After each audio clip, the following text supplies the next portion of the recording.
Welcome to தம்பி cooking channel. இன்னைக்கு காலையில் என்ன நான்வெஜ் சமைக்கலாம்னு நினச்சி பார்த்தா ரோட்டில் யாரையுமே காணும். 15 ஒரு சேனல் ஆரம்பித்த வேறு ரொம்ப காலையில் வந்துட்டோமோ பார்த்தா பஸ் வந்த பின்னாடி லைனாக எங்கேருந்து வந்தாங்க தெரியல, லைனாக பின்னாடி போயிருந்தாங்க. சரி அதெல்லாம் நமக்கு எதுக்கு, நம்ம ஒரு நான்வெஜ் கிடைக்கும் சொல்லிட்டு நேராக நான்வெஜ் கிடைக்க போயாச்சு.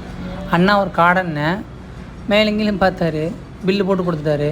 ஏன் மேலங்கிலும் பார்த்தா தெரில, உங்களுக்கு என்ன தெரிஞ்சால் சொல்லுங்கள் ஃப்ரெண்ட்ஸ். பில்லை கொண்டு பேண்ட்டை கொடுத்து அவன் வந்து உட்காந்து வெறிக்கி பார்த்து எந்த காடையை பிடிக்கலான்னு ஒரு காடையை பிடிச்சி அப்புறம் அந்த காடையை முன்னாடியே அறுத்தாங்க. கஷ்டமாக தான் இருந்தது, என்ன பண்ணுறது, கஷ்டப்பட்ட நான்வெஜ் சாப்பிட முடியுமா. அந்த போய் அரை மணி நேரமாக உரித்து க்ளீன் பண்ணி கட் பண்ணிட்டு கொடுத்தா என்னன்னு கேட்டால் இந்த காடைக்கு இது போதும் தம்பி அப்படிங்கிறது. சரி நம்மளும் ஓகேன்னு சொல்லிவிட்டு வாங்கிட்டு வீட்டுக்கு வந்தாச்சு. வீட்டுக்கு கொண்டு அந்த காடையை நல்லா க்ளீன் பண்ணி சுத்தம் பண்ணி எடுத்து வச்சாச்சு. சமைக்க ஸ்டார்ட் பண்ணலாம். வழக்கம் போல் வெங்காயம், தக்காளி, மல்லி இலை எல்லாம் கட் பண்ணி எடுத்துக்கலாம்.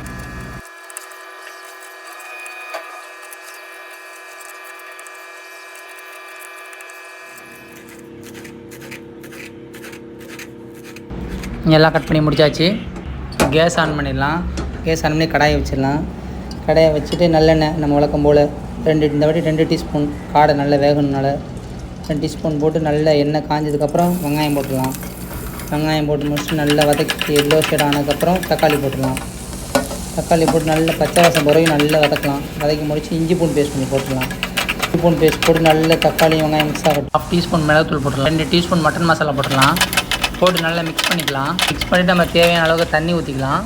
கொஞ்சம் நல்லா முங்குற மாதிரி ஊற்றினாலே போதும். ஒரு ஆஃப் கடாய் வர மாதிரி ஊற்றி முடிச்சு நம்ம கழுவி வச்சுருக்க காடையை எடுத்து போட்டுடலாம். எப்படி இருக்குது பாருங்கள், லெக் பீஸ் ஒன்று, செஸ்ட் பீஸ் ஒன்று. காடையை போட்டாச்சு. இப்போ மூடி வச்சுலாம். 10 மினிட்ஸ்க்கு அப்புறம் பார்க்கலாம். 10 மினிட்ஸ் ஆகிடுச்சு, பார்த்துடலாம். நல்லா கொதிக்குது, நல்ல வாசனையாக இருக்குது. இப்போ நம்ம மறுபடியும் ஒரு வாட்டி மூடி வச்சிடலாம். மூடி வச்சுட்டு ஒரு 2 மினிட்ஸ்க்கு அப்புறம் நம்ம கேஸ் ஆஃப் பண்ணிவிட்டு மல்லி இலையை அப்படி மலைச்சார மாதிரி தூவி விட்டால் காடை கிரேவி ரெடி. எப்படி இருந்தது கமெண்ட்டை சொல்லுங்கள் ஃப்ரெண்ட்ஸ்.